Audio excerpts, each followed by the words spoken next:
అభివృద్ధి చేయకుండా ఇలాంటి ప్రజారోగ్యం పైన కాన్సన్ట్రేట్ చేయకుండా కనీసం హాస్పిటల్ కట్టకుండా నేను బెంగళూరు పంపిస్తా, చెన్నైకి పంపిస్తా, హైదరాబాద్ హాస్పిటల్కి ఇస్తానంటే ఎక్కడ న్యాయం? అది డెవలప్మెంట్ అనేది మనం చేసే విధానాల పైన, మన అలవాట్లు మార్చే ప్రక్రియ పైన ఆధారపడతారు. ఈ 10 కోట్లు దానిపైన కూడా విమర్శించకుండా ఉంటారని అనుకోవడం లేదు. అందుకే గొడ్డలి పార్టీ ఉంది. వాళ్ళ మరికి విధ్వంసం చేస్తే విమర్శించరు. ఏ కన్స్ట్రక్టివ్ యాక్టివిటీ అయినా దానికి చిల్లులు పెట్టడం, వక్రంగా వక్రీకరించడం, ఇష్టానుసారంగా మాట్లాడడం, నోరు బారేసుకోవడం వాళ్ళకి అలవాటు అయిపోయింది. దాని గురించి ప్రజా చైతన్యం తప్ప వేరే మార్గం లేదు. అదే పద్ధతిలో పోతున్నాం. దానికి లాజికల్గా తీసుకెళ్తాం.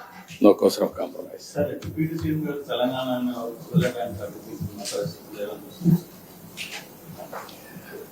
అంటే ఇది కూడా కరెక్ట్ కాదు. ఇప్పుడు నేను తమిళనాడులో పోయి క్యాంపెయిన్ చేసి వచ్చా. తమిళనాడుకు శివకుమార్ కూడా వచ్చాడు. ఆల్ ఇండియా లీడర్సే కాకుండా అందరూ వచ్చారు. అక్కడ కాంగ్రెస్ పార్టీ ఉంది, బీఆర్ఎస్ పార్టీ ఉంది. బీఆర్ఎస్ మొన్నటి నేషనల్ పార్టీ ఆంధ్రలో కూడా యూనిట్ పెట్టారు. ఎందుకు మాట్లాడతారో నాకైతే అర్థం కావడం లేదు. వీళ్ళు కరెక్ట్ కాదు.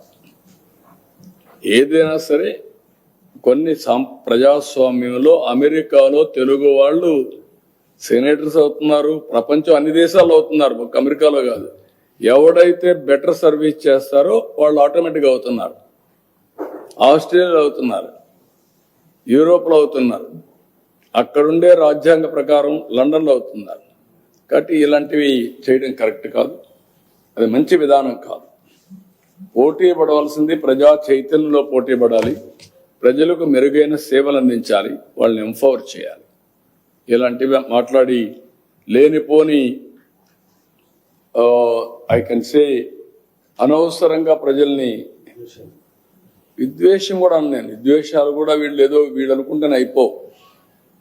ప్రజలు ఇప్పుడు 12 ఏళ్ళు అయిపోయింది విభజన జరిగి, 2 రాష్ట్రాలు విడిపోయినాయి. ఎవరెవరు ఎంత కాంట్రిబ్యూట్ చేశారో అక్కడే ప్రజలకు తెలుసు.